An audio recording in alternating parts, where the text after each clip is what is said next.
back in the 1950s, most people aren't aware of it, but there was a scientific storm in America all through the late 50s about this thing out there in space, because the astronomers were all watching it, and that was back when they weren't afraid to talk about it. It was in the science magazines. I mean, I had a subscription to, like, Popular Science, and hell, it was on the front cover of the magazine one day in, like, 1961.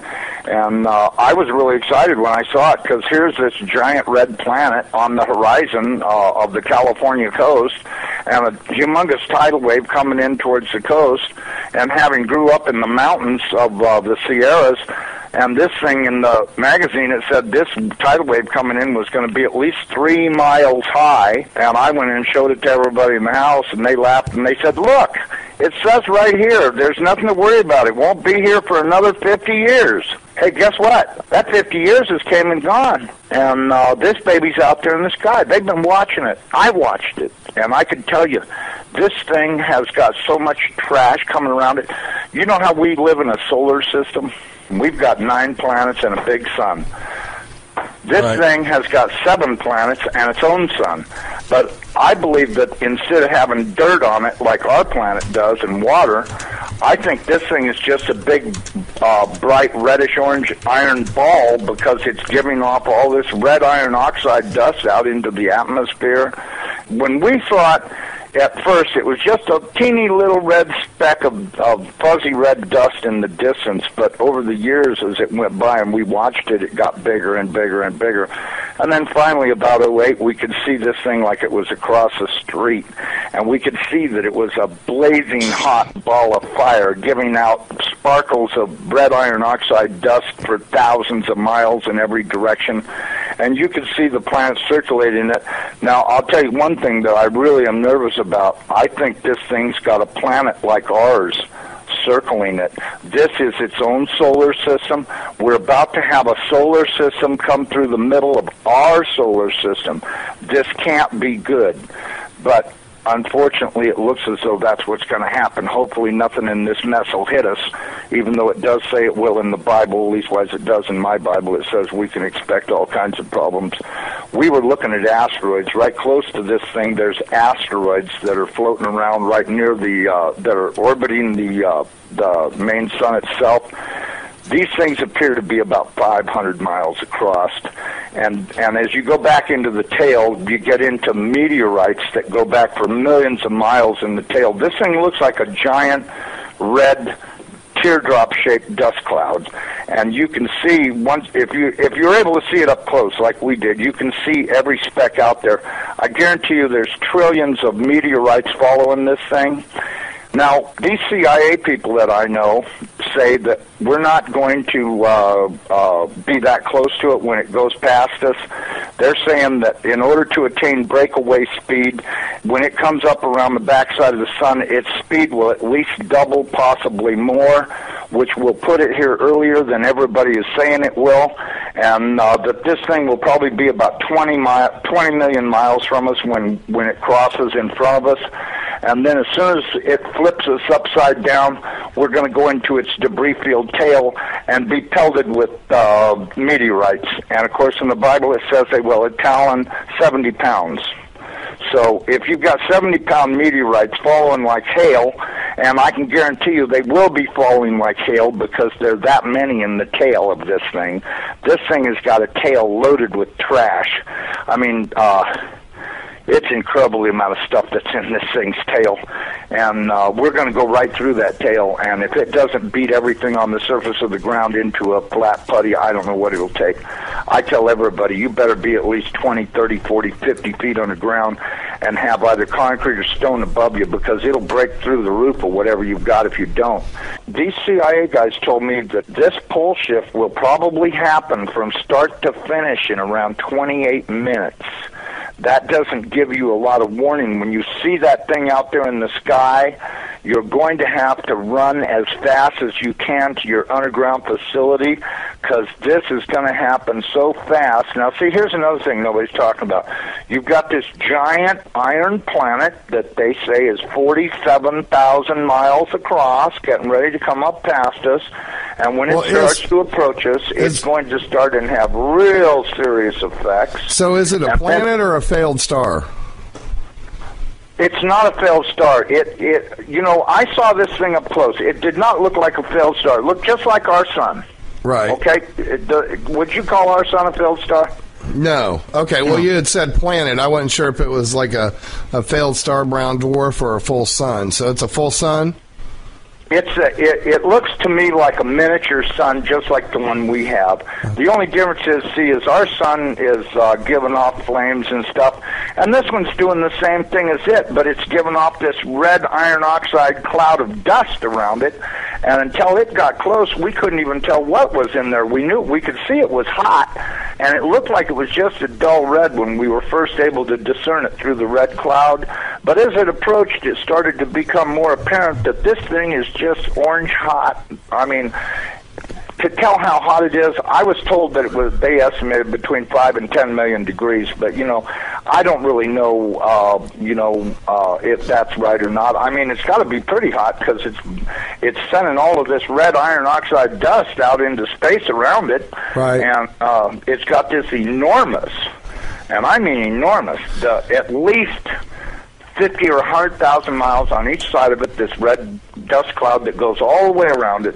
I know when we were watching it, as it started to make the upward swing to approach behind our sun, it was amazing. The red dust cloud settled down. Instead of being round, it started to settle down into a V, like wings, upside-down wings. Right. And I thought, boy, I wonder if that's where the ancient Sumerians got the idea this thing had wings, because, centrifugal force is a funny thing. When it comes back up around the planet, when we see it in the sky, my guess is it's going to look like it's got wings, because centrifugal force is going to be pulling the red iron oxide dust and particles out to one side, and then as it starts to climb out and go away from us, listen, I was told that this thing's magnetic field is going to be so strong, anybody that does not have a padded lead helmet to wear will have their brain gutted for everything they ever knew, and they'll be a complete raving moron after this thing passes. They'll they won't know, they'll pee in their pants. They won't have a clue what's going on, because this thing will gut their brain. And I was reading a deal in my Bible. It says that after this happens, that nobody will care because they won't be able to remember it. Well, of course, I was told by somebody the reason that is because the electromagnetic field from this thing will be so strong, because, see, as it comes up underneath of us, it's going to start and pull us toward it. And then, just like a pair of big magnets, all of a sudden it's going to lock onto us. And when it does, it's going to be like the Jolly Green Giant hit the earth in the ass. It's going to send a jolt 500 to 1,000 foot high. This is what I'm told. 500 to 1,000 foot high shock waves all the way around planet Earth. They'll be so bad that in a lot of areas that don't have good solid soil, it'll fluff it so badly that you'll practically be like you're standing in quicksand. And that this thing's magnetic field will literally gut your brain of everything. And so you may want to give some thoughts to getting you some sheet lead, build you a little lead helmet to wear, like a little motorcycle helmet to protect your entire brain and the back of your neck, so that way this can't happen. Because if these guys are right about this, and I'm pretty sure they are, because I know for a fact they know what they're talking about when they say stuff. And and it does sound reasonable to me, knowing what I do about electromagnetic energy, that this could happen. And it very easily could gut everybody's brain for everything they ever knew, and they'll stand there and pee in their pants and go, gee, what was that? And that's if they still know how to talk. And there won't be any doubt in anybody's mind, because this thing's going to look like a big red dragon, exactly like all the ancient Sumerians and the Chinese and all the rest of them that had documented this thing's passing before. It didn't look like a white ball or a snow cloud or nothing. It looked like a big red iron oxide dust cloud with a superheated star in the middle of it. And I mean, and that's what we've seen. I don't care what anybody else says. There's a possibility. There's more than one thing out there. I watched it through the Hubble Space Telescope, and when this thing looked like it was across the street, the Hubble got cut off and they encrypted it, and that was the end of any transmissions we had to watch. And we know that the Hubble, in order to be in the shadow of the Earth, had to be at an angle, and so that meant it was looking downward, and this thing was coming up underneath of us. And I tell you the honest to God truth, I personally think this thing is real close to us right now, but that's just my general feeling that and I'm a pretty psychic guy. I have the feeling that this thing is right close by and that we're going to see it any time. I mean, I've been doing everything I could do to get prepared for it. I'm really worried about what Jesus says. When the fig tree is putting on its leaves, know that summer is near, and I'm at your door. And that worries me more than probably anything I've read in the Bible about this whole thing, the parable of the fig tree, because everything seems to be in place for this thing's arrival. And the bad thing is, he says, I'm going to come like a thief in the night. Well, it does also say in the Bible that I'm going to make the sun go down at noontime in Jerusalem. Okay, if that's the case, there's only one thing that'll make the sun go down, not hit the horizon, go down at noontime, and that's if the planet experiences a pole shift.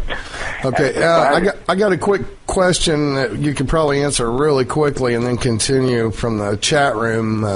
Wants to know if you're talking about Planet X or Elenin, and I don't think, I've never thought Elenin is Planet X. Terrell's pretty stuck on that, but I think Elenin, as a result of it, it's a comet that's been kicked in. Elenin is extinction level event Nibiru is near. Right. Does that explain it? Yeah. Okay, because listen, they've known about this thing forever. And I mean, they've known about it forever.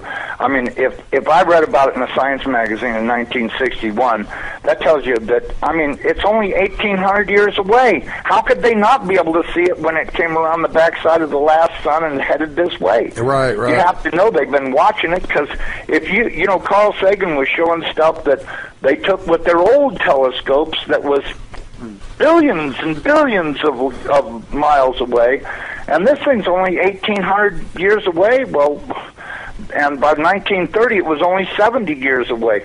We do estimate that this thing, let me give you a thing, maybe you can figure out your own timeline. We estimated that this thing is traveling around 3,500 miles an hour, okay?